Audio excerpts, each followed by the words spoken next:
chaîne Amélie. Aujourd'hui, un petit Get With Me, je vous montre ce look, donc dans les couleurs un peu violet, voilà, mais moi ça me plaisait, j'espère que ça vous plaira aussi. Je vous montre également cette petite coiffure, donc si ce look vous tente, je vous laisse regarder la suite de la vidéo. Bye. Coucou tout le monde, donc je commence mon teint avec l'application de cette crème teintée hydratante, illuminante. Donc c'est la crème Laura Mercier en teinte Golden Radiance. Donc c'est vraiment une crème que j'affectionne particulièrement, surtout quand on arrive au beau jour. Elle a une couvrance assez légère, mais elle a ce côté très lumineux que moi j'adore personnellement. Attention, je mets quand même un gros warning puisqu'elle ne convient, je pense pas, aux peaux qui sont forcément un peu grasses et qui ont tendance à voilà, déjà être lumineuses naturellement. Voilà, il faut quand même éviter ce genre de crème. Mais c'est vrai que moi qui ai plutôt la peau à tendance un petit peu déshydratée, elle convient assez bien. I've got my red dress on tonight, dancing in the dark in the pale moonlight. Done my hair up real big, beauty queen style.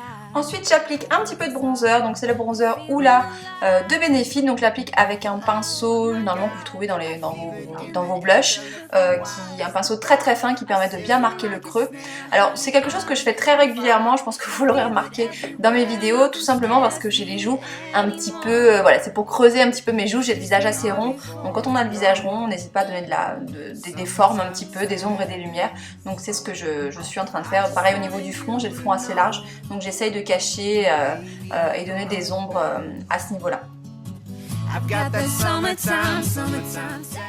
Ici j'utilise ma poudre Magnetic Appeal Extra Dimension Skin Finished de MAC. Donc en fait c'est une poudre pareille qui est un petit peu lumineuse.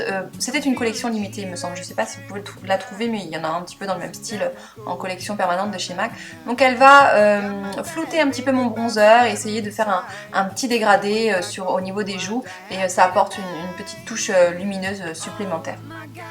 I feel it in the air, telephone wires above are sizzling like a snare, honey, I'm on fire. I feel it everywhere, nothing scares me anymore. Kiss me hard before you go.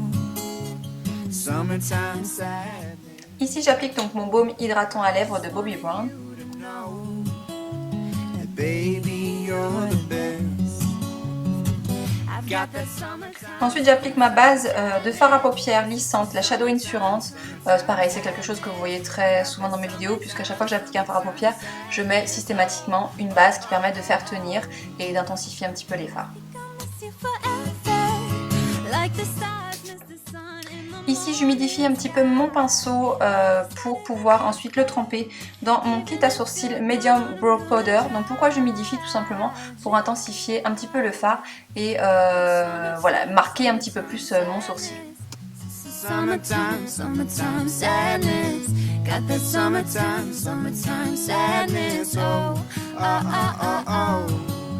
Kiss me hard before you go. Summertime sadness. I just wanted you to know.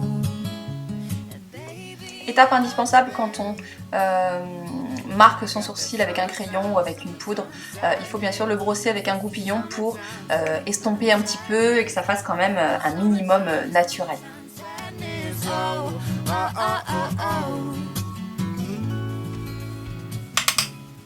Ensuite je passe aux yeux, donc j'utilise ici le fard à paupières de la palette Naked 2, donc c'est le YDK qui est un marron légèrement violet, il y a un petit reflet violet dedans, et donc je l'applique avec mon pinceau E25 de Sigma.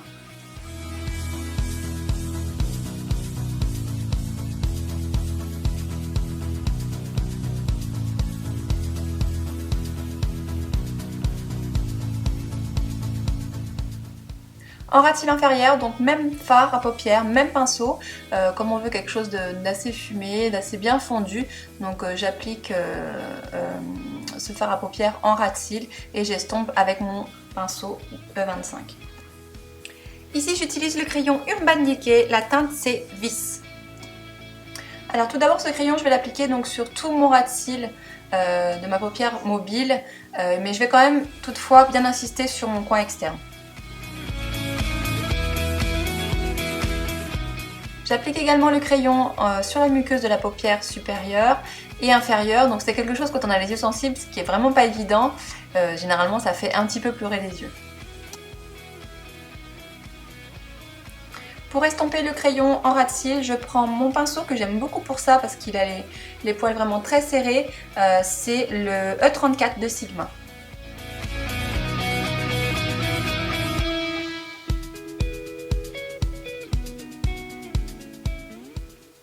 Ici donc je remets un petit peu de matière, donc c'est toujours le même crayon, tout simplement parce que je veux un résultat assez intense en ras de cils. Donc je rapplique de la matière et je l'estompe, j'adapte vraiment en fonction du résultat que je souhaite.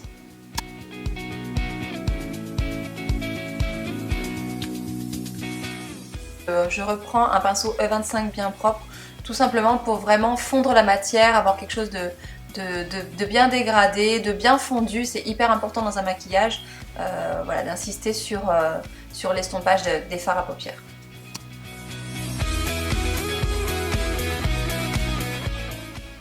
Toujours avec le même crayon violet, donc j'insiste également sur mon ras de cils inférieur pour vraiment marquer le maquillage, qu'on aperçoit vraiment bien le violet.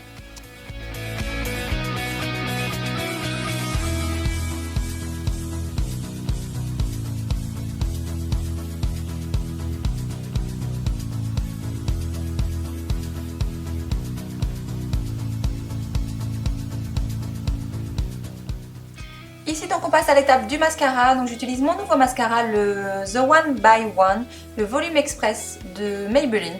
Donc c'est un mascara que j'aime assez bien.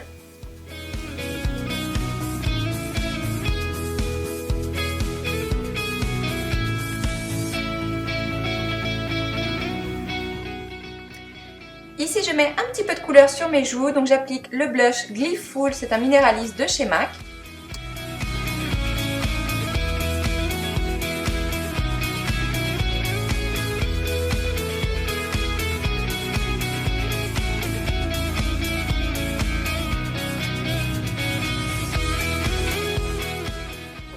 Quand on en met un petit peu trop, n'hésite pas bien sûr à estomper avec son gros pinceau poudre. Ensuite j'applique mon rouge à lèvres qui est un Shine Supreme de MAC en teinte Blossom Culture.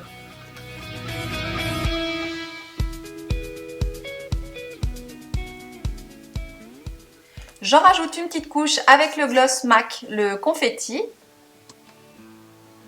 Voilà en ce qui concerne mon maquillage, donc on va passer tout de suite à la coiffure. Vous allez voir, on va faire quelque chose de très simple, une toute petite coiffure pour l'été.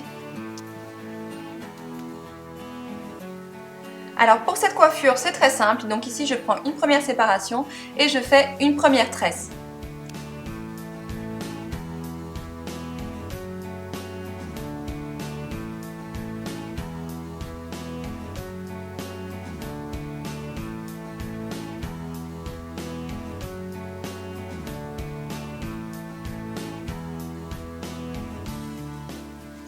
Donc pour fixer cette tresse, l'idéal c'est d'avoir un élastique tout fin et de couleur assez claire, limite invisible. Donc ici c'est un élastique que j'ai piqué à ma nièce, donc qui est plutôt pas mal puisqu'il est assez petit et donc presque invisible, donc ça c'est le top. Pour ne pas avoir une tresse trop droite, trop rigide, on n'hésite pas à la déstructurer un petit peu, on tire sur quelques mèches.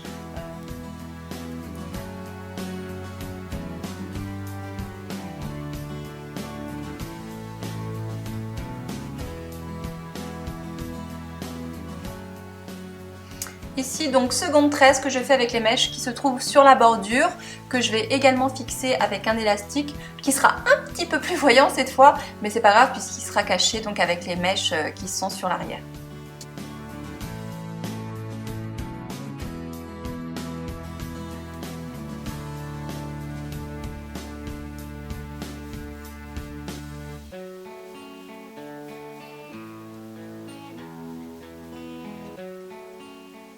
Donc ici je fixe tout simplement ma tresse avec une pince que vraiment j'essaye de cacher sous les cheveux, qu'elle se voit un minimum.